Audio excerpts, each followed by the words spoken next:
High বন্ধুরা, welcome to my channel. প্রিয় ভাই ও বোনেরা, দেখুন ইন, ইনটু, থ্রু এই তিনটা প্রিপোজিশনের একটাই অর্থ মধ্যে বা ভিতরে।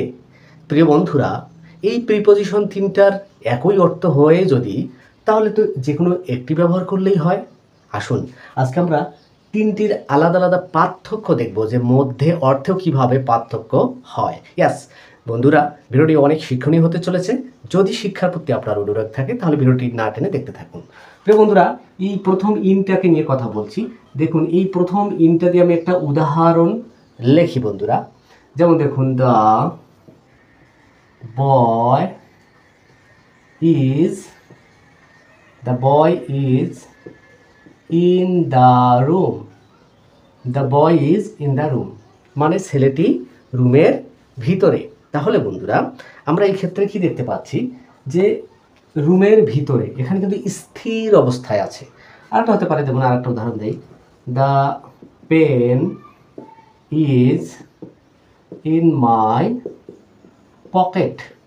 প্রিয় বন্ধুরা, খেয়াল করুন, পকেটে কিন্তু কলমটি আমার আছে, কিন্তু কলম স্থিরভাবে পকেটের মধ্যে থাকবে। এই যে রেখে দিলাম, স্থিরভাবেই থাকবে তো, তাই না? তো কোনো কিছুর ভিতরে যদি কোনো কিছু স্থিরভাবে থাকে আর মধ্যে অর্থে বোঝায়, তাহলে সেটা হবে ইন।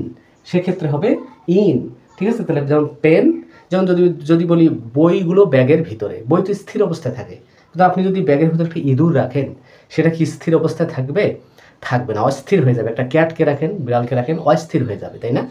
তাহলে সেই অর্থে অস্থির যখন হয়ে যাবে, গতিশীল বুঝাবে, নড়াচড়া বুঝাবে, সেই ক্ষেত্রে তখন বন্ধুরা মধ্যে অর্থে ইনটু হবে। যেমন উদাহরণ খেয়াল করুন, the খ্যাট the খ্যাট is into the box.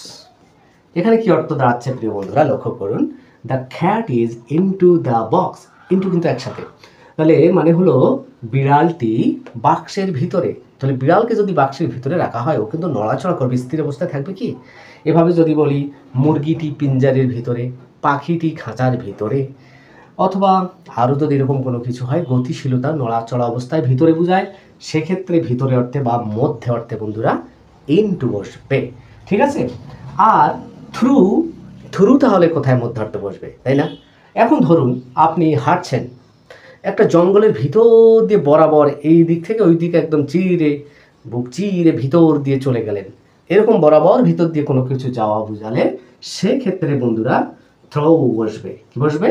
Throw বসবে। যেমন উদাহরণ খেয়াল করুন, we went throw the jungle. খেয়াল করুন প্রিয় বন্ধুরা, মানে আমরা জঙ্গলের মধ্য দিয়ে গেলাম বা গিয়েছিলাম, আমরা জঙ্গলের মধ্য দিয়ে গেলাম বা যেতাম, এরকম অর্থ বন্ধুরা।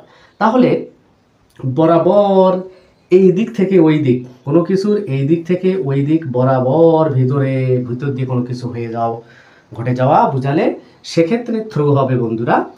আর গতিশীল অবস্থায় কোনো কিছু ভিতরে অবস্থান করা বুঝালে মধ্যে অর্থে ইনটু বসবে। আর স্থির অবস্থায় কোনো কিছুর ভিতরে রয়েছে, সেই যে জিনিসটার ভিতরে রয়েছে, সেই স্থির অবস্থা বোঝাতে মধ্যে অর্থে তখন ইন বসবে। আশা করি ইন, ইনটু এবং থ্রু এর মধ্যে অর্থের সূক্ষ্ম পার্থক্যটুকু বুঝতে পেরেছেন। তাহলে বন্ধুরা, তিনটির অর্থ মধ্যে হলেও সূক্ষ্ম পার্থক্য কিন্তু রয়েছে। ভিডিওটি কেমন লাগলো বন্ধুরা? আজকের এই শিক্ষণীয় ভিডিওটি প্রিপোজিশনের, এই তিনটি প্রিপোজিশনের যে কম্প্যারিজন, ডিফারেন্স, সেটা দেখানোর চেষ্টা করেছি। বন্ধুরা, অন্য কোনো ভিডিওতে দেখা হবে। আজকের ভিডিওটি এখানেই শেষ করছি। Thank you so much for watching. Love you. Allah হাফেজ।